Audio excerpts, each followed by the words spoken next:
वसुदेवसुतं देवां कंसचाणूरमर्दन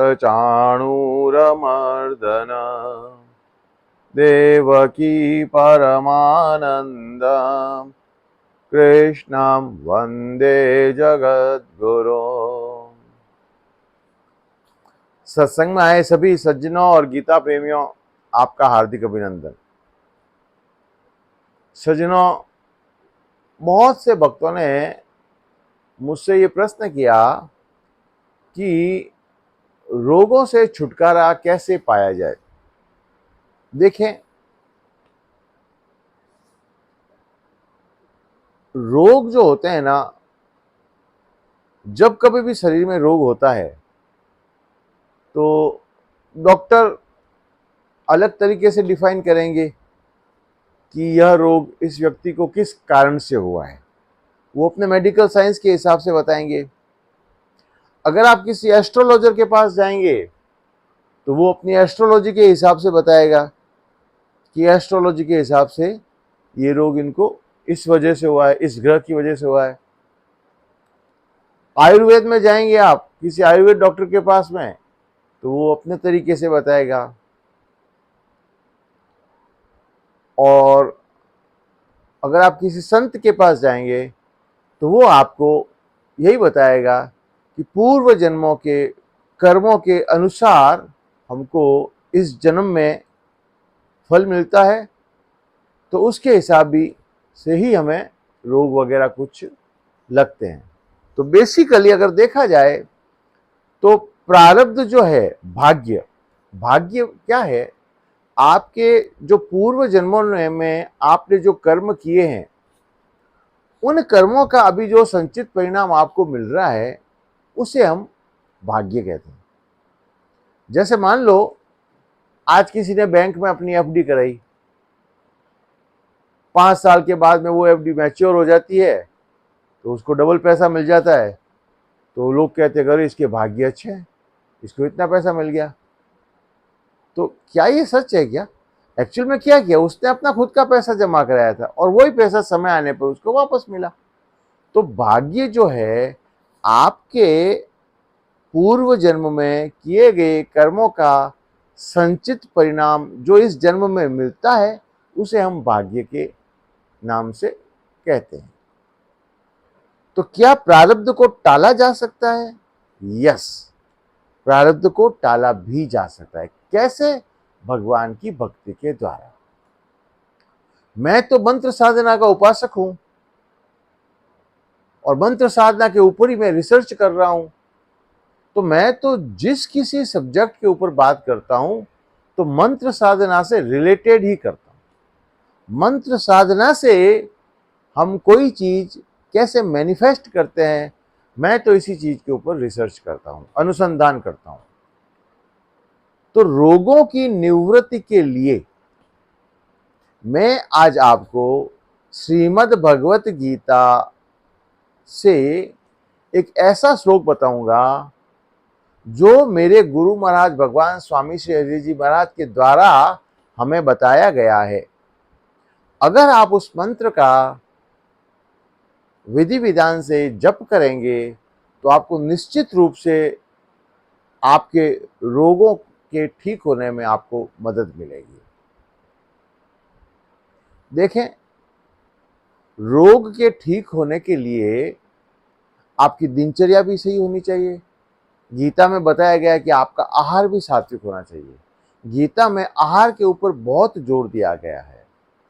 गीता में कहा गया है, आयु सत्व बलारोग्य सुख प्रीति विवर्धना रस्या स्निग्धा स्थिरा हृदया आहारा सात्विक प्रिया।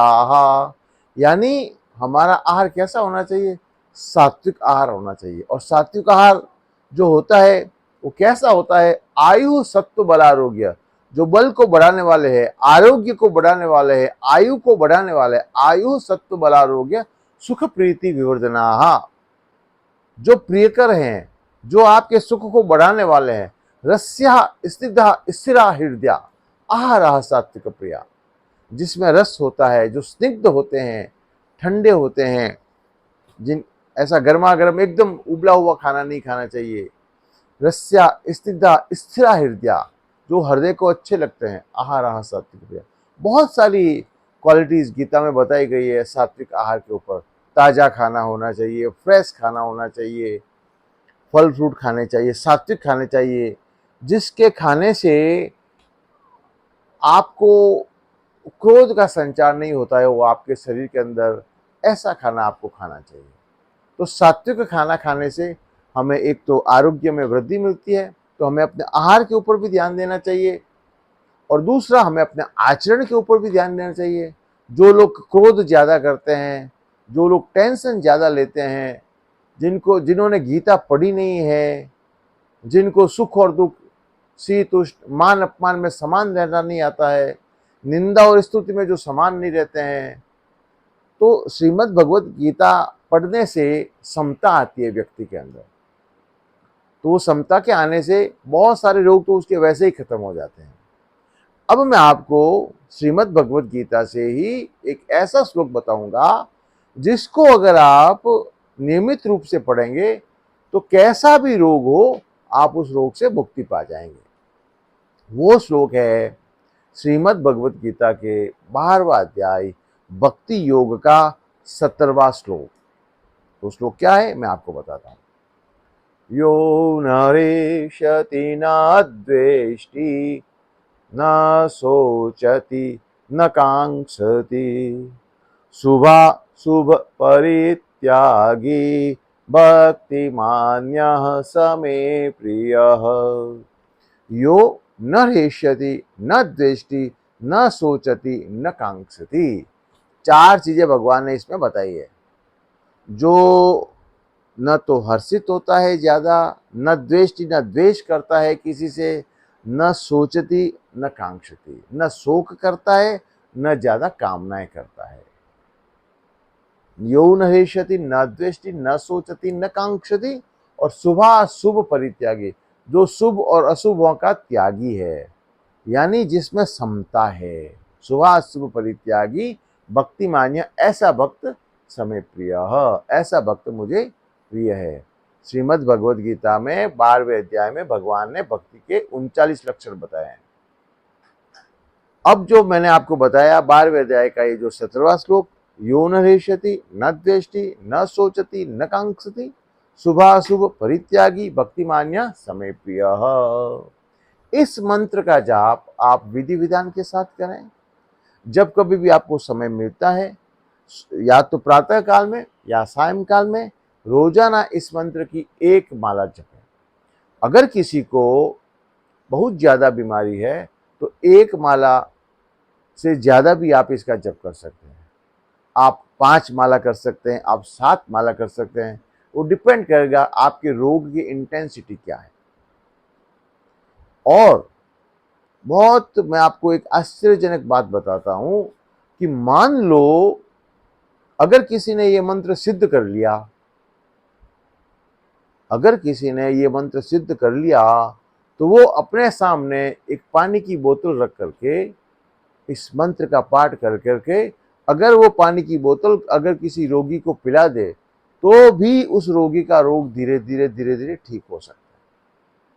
तो ये बहुत चमत्कारी मंत्र है, हमारे गुरुदेव के द्वारा हमें बताया गया है। आप इसका नियमित रूप से जप करें, निश्चित रूप से आपको किसी भी प्रकार का रोग हो आपको ठीक होने में मदद मिलेगी। जय श्री कृष्णा। आज के लिए इतना ही। वसुदेव सुतं देवं कंसचाणूरमर्दनं देवकी परमानंदं कृष्णं वंदे जगद्गुरो। बोल श्री कृष्णचंद्र भगवान की जय, गीता माता की जय, सद्गुरुदेव की जय, सनातन धर्म की जय। जय जय श्री राधे श्याम।